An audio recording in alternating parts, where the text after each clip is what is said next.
sunshine, and I haven't said this next line in so long. Do you remember? I'm so excited.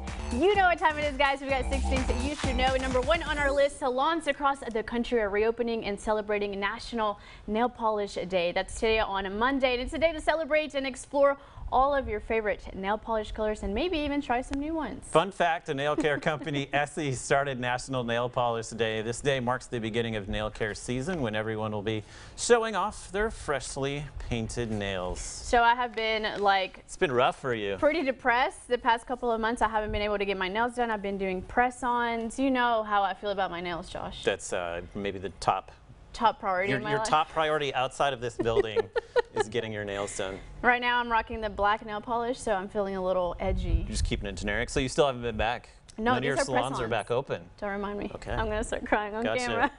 All right, guys, so number 2 on our list, yet another threat for the U.S. this year. The 2020 hurricane season starts today, and then NOAA and other organizations predict it's going to be an above average year. States along the Atlantic coast, including Florida, now have to think about preparing for those storms. Yeah, it includes us as well. This comes as the country is still dealing with the COVID-19 pandemic. Officials who have been calling for residents to stay indoors due to the virus could soon be telling people to evacuate their homes and move to shelters if a storm threatens. The hurricane season lasts through the end of November. Lots of things to worry about.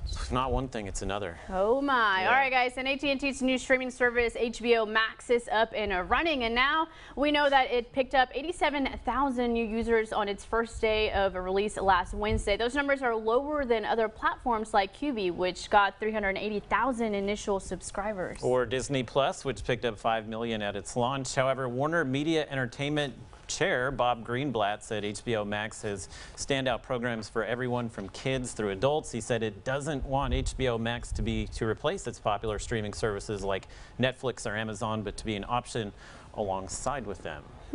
Interesting. Are you watching anything new? Speaking of streaming services? Not really. For me, it's just been, through the pandemic, it's been trash TV pretty much. So I'm watching just like things that you normally wouldn't watch. So yes. I'm not even gonna name it, just out of fear of embarrassing myself. The Office? Yeah, nothing like that. Nothing even Office? Worse than that. Like reality TV? Yeah, tons of reality We are TV. very disappointed. Yeah, I know, that's it. All right, guys, and is this Necco? Yeah, Necco. Necco? All right, guys, Necco wafers are coming back, and the classic disc-shaped candies wrapped in wax paper will be returning to your shelves really soon, and that's after a 2-year absence. In 2018, a Massachusetts factory that made Necco wafers abruptly closed. The brand was purchased by Spangler Candy Company, which is launching the comeback. The wafers will begin to hit shelves of major drugstores and pharmacies early this month, followed by shipments to other major retailers. I've never even heard of this brand. Is that crazy? You know how everybody's using sidewalk chalk right now? Yeah. As part of the pandemic? Same thing. Just eat sidewalk You chalk. can just eat They're it. awful, yeah. So we know how Josh feels about those. It's like, what is it, candy corn? It's like candy corn. It's polarizing. It's either one thing or another. You either love them or hate them. I thought you said you like candy corn.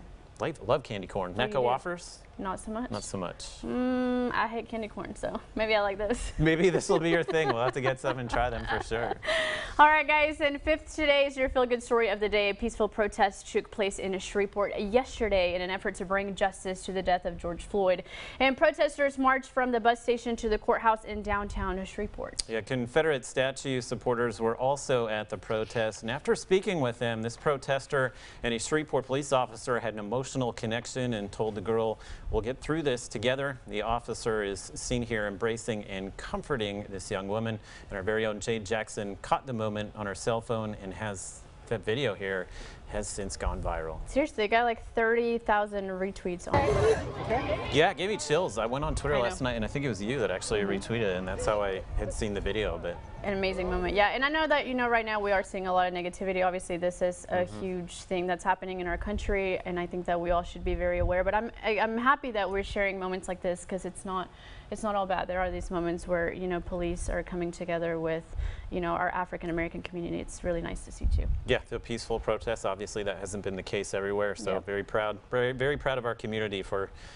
showing how it's done. Absolutely. All right, guys, and last on our list, it's Music Monday, and a band of heavy metal pirates has sailed into port with its latest studio album. Rick Damigella leads us to the buried treasure of Ailstorm. Avast me hearties, grab your rum and set sail with pirate metal band Ailstorm. Whoa! In Oban he was raised, he drank a bucket full of rum every single day. Whoa! Yeah, we're a band ostensibly about pirates, I suppose, playing heavy metal with lots of accordions, violins, folk music, and incredible quantities of drinking is the general thing we go for. But it's, you know, all about having a good time and having some fun and making some good songs in the process. So yeah, that's our brand new album, The Curse of the Crystal Coconut. I think it's absolute nonsense, but good nonsense. It's you know, we've sort of realized as a band that people don't want deep and cerebral things from us. They want nonsense, and by golly, we have provided it in droves on this one. It's just like a collection of very fun songs, some of them far too rude for television. It's time to spin the wheel. I think a lot of bands get so caught up in sort of cultivating this image of, you know, mystery and seriousness and being characters that they lose track of, you know, why you started a band in the first place. And that's, you know, is to have fun with your friends and just, you know, have a great time. And we take it very seriously. Hoisting the Jolly Roger in Hollywood, I'm Rick Damigella. All right, everyone, stay with us. We're talking hidden cameras after the break, and I promise you're going to be blown away to see what they're hidden inside. We're also heading to the kitchen later. That's exciting stuff. Yeah, it's been a while since we've been there as well. And later, we are going to be showing you a virtual Music Monday. But before we go to break, we do have a sneak peek of that. Here it is.